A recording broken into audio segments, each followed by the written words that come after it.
Hello there, Aries side. Welcome to your monthly reading. So this reading is for the month of October, Aries, Sun, Moon, Rising, Venus.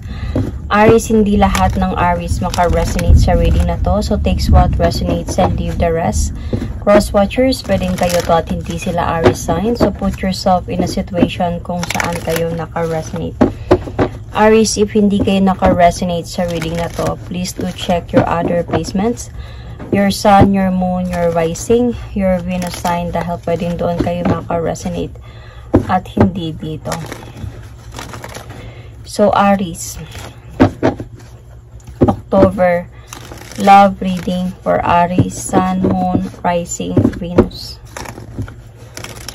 Love reading for Aries, Sun, Moon, Rising, Venus.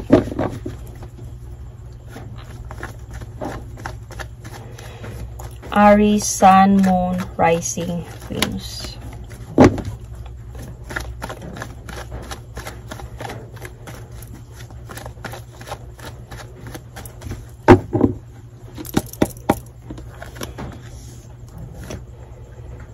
Aries, this is you.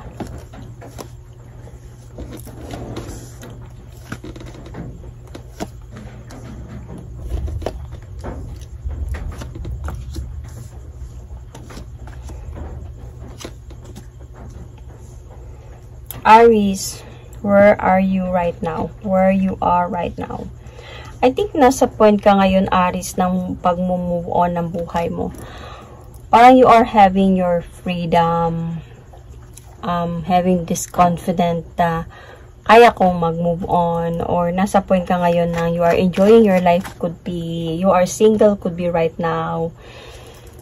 Baka bago lang naging single, some of you.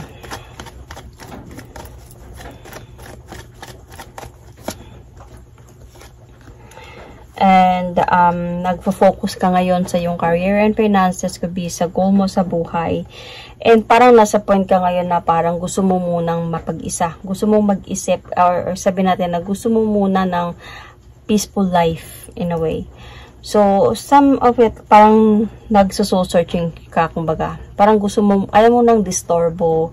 Parang nasa point ka ngayon na might be you gave silent treatment towards someone else, someone in your life, and ngayon nasa point ka ngayon of like enjoying your life alone. Gusto ko lang muna mapag-isa, mag-isip, mag-soul searching. Gusto ko lang muna ng alone, me time, parang ganun, or nobody needs me time. So kasi feeling ko dito, Aries, you, parang you wanted to take the leap of faith towards a new beginning of your life na. Feeling ko may gustong bumabalik sa'yo dito eh. May bumabalik sa'yo. Kaya siguro yung challenge mo dito is parang naiipit ka sa sitwasyon. Parang, paano ako magkaroon ng freedom? Or might be feeling ko as a point na, Aries, this is what you want. But then, hindi ka siguro pinapayagan nung person mo. Siguro as a point na, itong person na to, kinukulit ka nito. Might be makipagbalikan sa'yo, kinukulit ka pa rin, kines-check, pina-message ka pa rin, or pinupuntahan ka ba kung sakali man. Kasi kung sa LDR pa to, pwede naman i-block to eh. Pero siguro na pinupuntahan ka, kinakausap yung mga kakilala mo, ganyan. Naguguluhan ka sa person na to. Parang ito yung sigurong gusto mo na, parang gusto ko ng me time. Gusto ko ng peaceful. Gusto ko walang mangungulit sa akin, walang maghanap sa akin, parang ganun. Dito ka parang naiipit ka, natatrap ka, could be, sa ginagawa ng person na to. Kasi might be this person is coming back to you. Keep on stalking you, or something. Nag-e-effort talaga siya na gusto niyang maayos to save your relationship, could be. So, naghiwalay kayo nito, tapos bumabalik siya dito ngayon. And parang para sa'yo, nakungulitan ka sa kanya, could be. So, Aries, pwede itong vice versa, okay? So, what to focus on? I think you need to focus on really, nasa point ka na ngayon of like, ending, cutting off the cycle. And nasa point ka na ngayon of walking away, or going out to that comfort zone, and then nasa point ka na ngayon of going out and exploring yourself, having some changes of your life, and dito ka na magpo-focus. Dito ka na magpo-focus banda, and having some changes. Hindi mo na kailangan paisipin or lumingon pa sa kung ano mang nangyayari.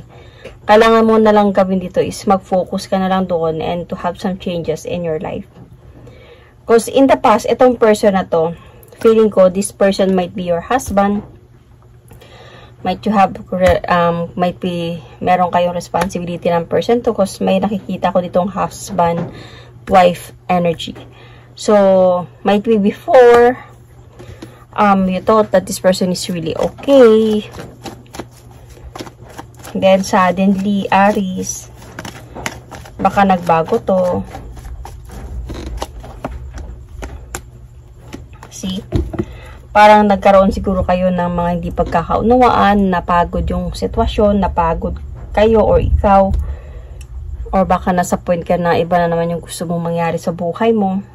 Aries is very impulsive.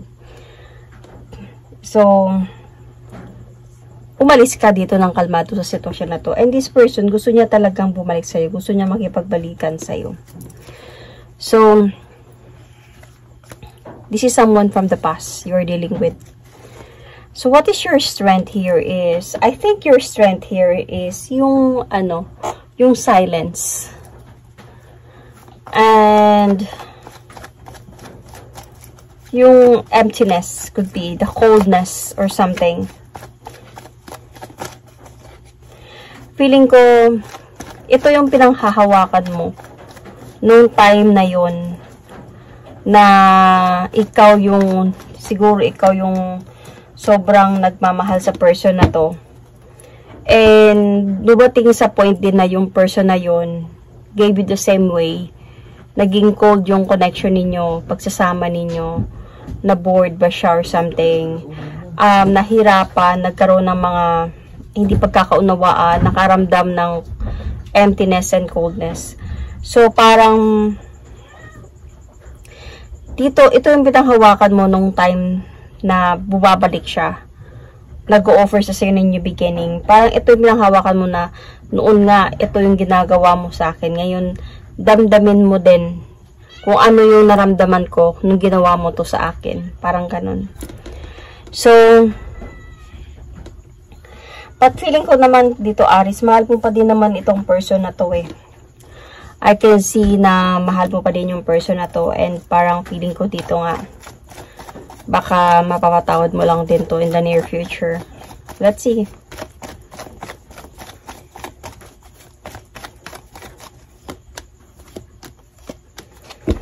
Because I can see here, Aries, might be this person is like, hindi siya titigil talaga na mag-offer sa'yo ng new beginning. So, hindi siya titigil talaga na mag-offer sa'yo nito. And, kasi para sa kanya, pwedeng ikaw yung nanay ng anak niya. Pwedeng, dahil sa mahal ka pa rin talaga niya. Of course, mahal ka pa rin talaga nito. And itong person na to, magfo-focus talaga to sa pagbabalik sa'yo. So, definitely, babalik yung nararamdaman mo pa rin dito, Aries. Kasi may nakikita kong mga realizations and hindi siya pipigil talaga. Sasabihin niya sa yung mga pagsisisi niya.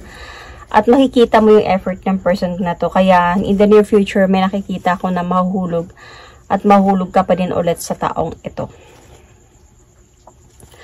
So, ano yung approach na pwedeng mangyari? Feeling ko sa person naman na to is may nakikita naman na ako na pagbabago. There is a possibility of great changes na mangyayari dito sa person na to. Or sa relationship ninyo or sa pagsasama ninyo. Parang there is a great changes. Magandang pagbabago na mangyayari sa pagsasama ninyo. But what you need to know here is, let's see, what is this?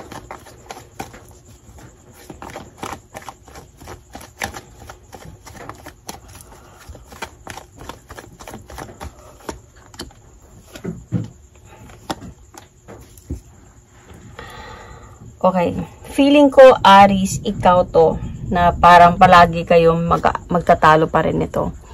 kumbaga sabihin na natin, no, darating yung araw, papatawarin mo siya, or darating yung araw, magkakaayos kayong dalawa, para makakaramdam ka ng, I don't know kung papatawarin mo ba siya, or mababalik lang yung pagmamahal mo sa kanya.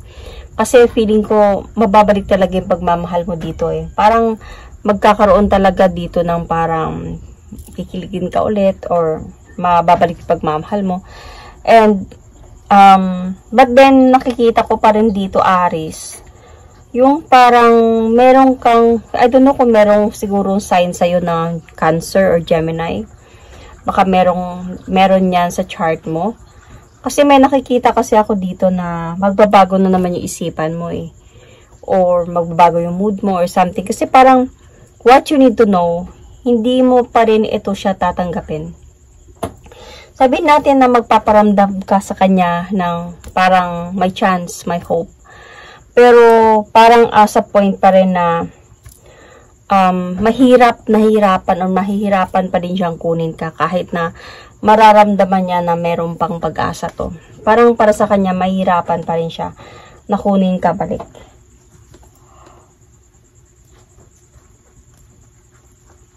May nakikita talaga ako ditong disappointment sa pag-e-effort niya siguro dahil sa kahit anong gawin niya hindi mo pa rin siya tinatanggap. Or sabihin natin na minsan, feeling niya tatanggapin mo na siya. Tapos, then next, parang wala na naman. So, this is what you need to know. But your person still there. Will going to show you love. Namimiss ka niya to. Siguro ibabalik niya yung mga memories ninyong dalawa. Or mga masasayang pinagdaanan ninyong dalawa. And still offering you a new beginning here. So, what is your hope here? Is still even you hoping for a new beginning sa inyong dalawa? This is what you are hoping for. Siguro feeling ko kung bakit ka din ganito, isa na din dito siguro yung parang may fear sa'yo kung mangyayari pa ba yung nangyari before.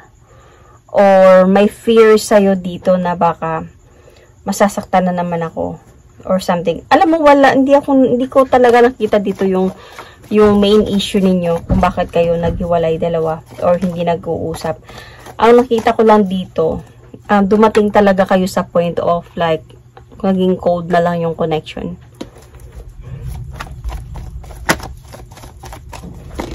So, yung fear mo dito is parang, paano pag,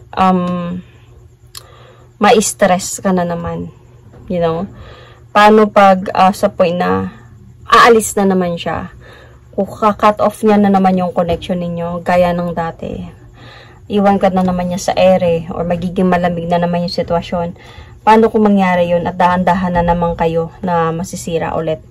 So, meron ka ng fear of like that, but still you are hoping for a great new beginning na pwedeng mangyari.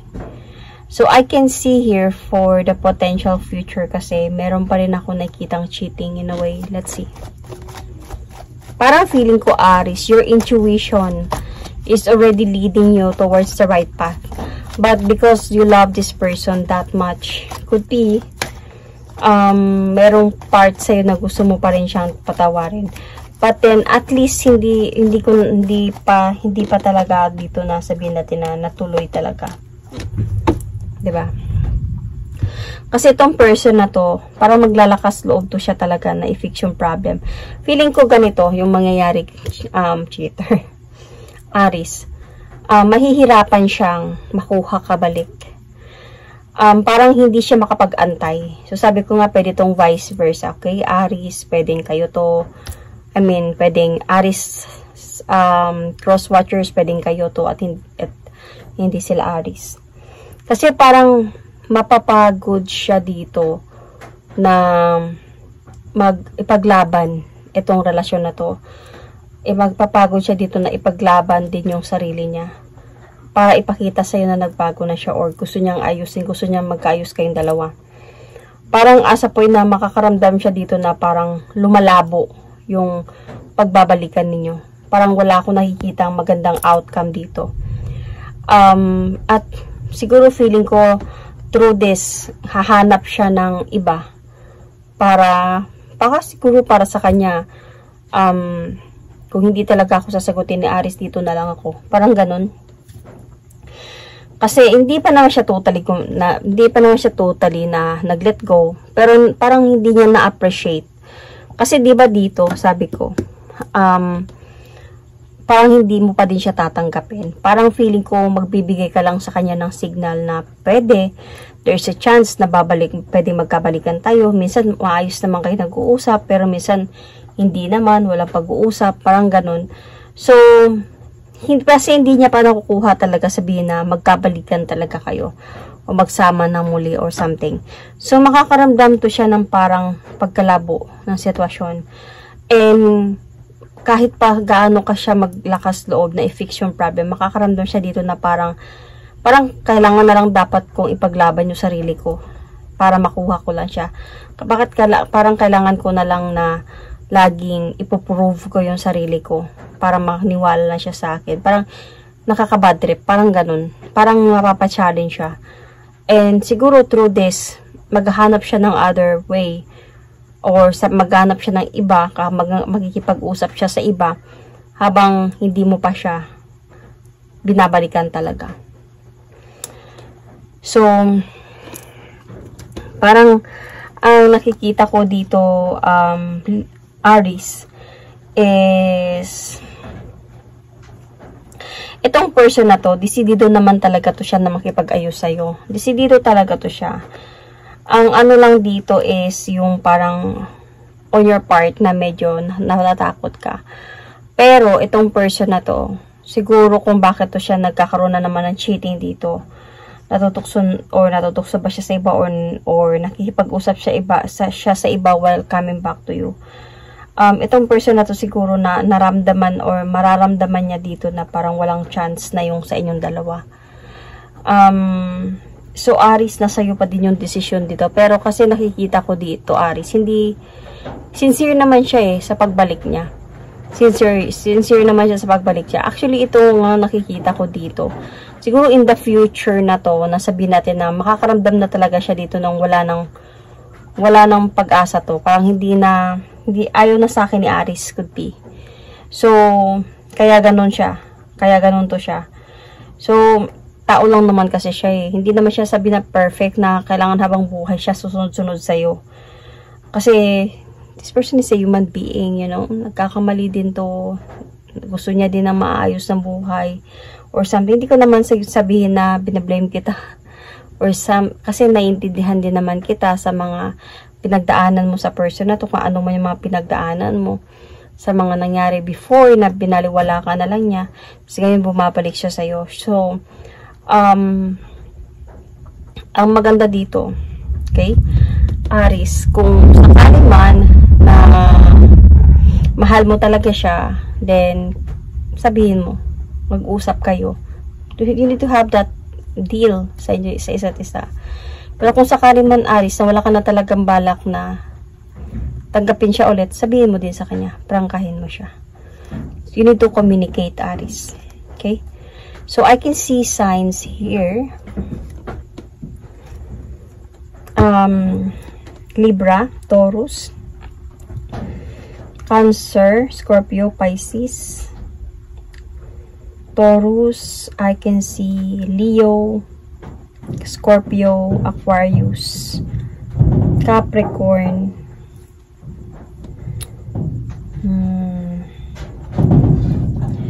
Virgo, Gemini. Okay, what else?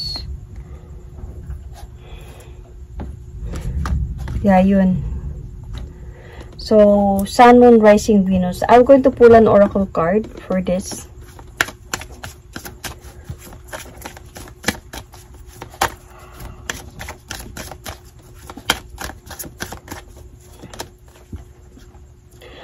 Ano to? Demonstrate love. Find out what is important to those you love and act on it. See, 'di ba? Parang nagkaano lang din siya. Nagkatugma lang din siya. So, demonstrate love. Find out what is important to those you love, Aries, and act on it. Don't deny it.